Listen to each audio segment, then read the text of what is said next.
આપ જોઈ રહ્યા છો સ્પાર્ક ટુડે ન્યૂઝ। અખિલ વિશ્વ ગાયત્રી પરિવાર મહીસાગર જિલ્લાના કડાણા તાલુકાના જ નાના ભાગલિયા ગામમાં શ્રીમદ ભાગવત કથાનું આયોજન સંપન્ન થયું છે। વડોદરાના પ્રજ્ઞાપુત્રી કાર્તિબેન દેસાઈ જેઓ વ્યાસપીઠ પરથી જ કથાનું રસપાન કરાવ્યું છે। કથાના અંતિમ દિવસે તાલુકાના પ્રભારી શ્રી નરવતભાઈ માલવાડજી દ્વારા જ યુવા સંમેલન રાખવામાં આવ્યું હતું, જેમાં 400 થી પણ વધુ યુવા અને વરિષ્ઠ પરિવાર ભાઈઓ બહેનો ઉપસ્થિત રહ્યા હતા।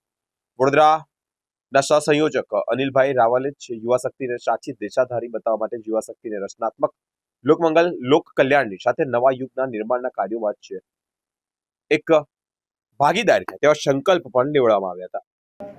લક્ષ્મણભાઈ અને એમનો પરિવાર ખૂબ પરમ સૌભાગ્યશાળી કહી શકાય કે આજના યુગની અંદર માતાનું શું મહત્વ છે અને માતૃશક્તિ એ શું છે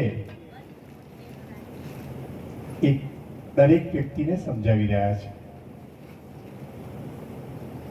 ખૂબ ખૂબ લક્ષ્મણભાઈને એમના પરિવારને ખૂબ ખૂબ અભિનંદન, ખૂબ ખૂબ ધન્યવાદ।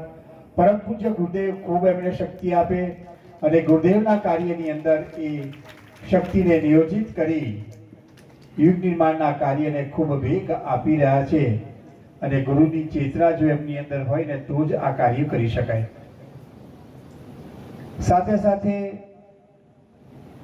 એમને વિશેષ રૂપથી સહયોગ કરી રહેલા અમારા નરવતભાઈ, અમારી બહુ જૂની દોસ્તી એમની સાથેની, લગભગ 2006 કે 7ની અંદર અહીંયા યુવા શિબિરનું આપણે આયોજન કર્યું હતું। તે વખતે એમણે 700 થી 800 યુવાનોને એકત્ર કર્યા હતા, સમજી લેજો। 2 દિવસની શિબિરનું આયોજન હતું અને એમનો યથાર્થ પુરુષાર્થ અને એમની મહેનત આજે અત્યારે આપણા તાલુકાના કન્વીનર્સ છે। ખૂબ એમનો ગુરુ પ્રત્યેનું સમર્પણ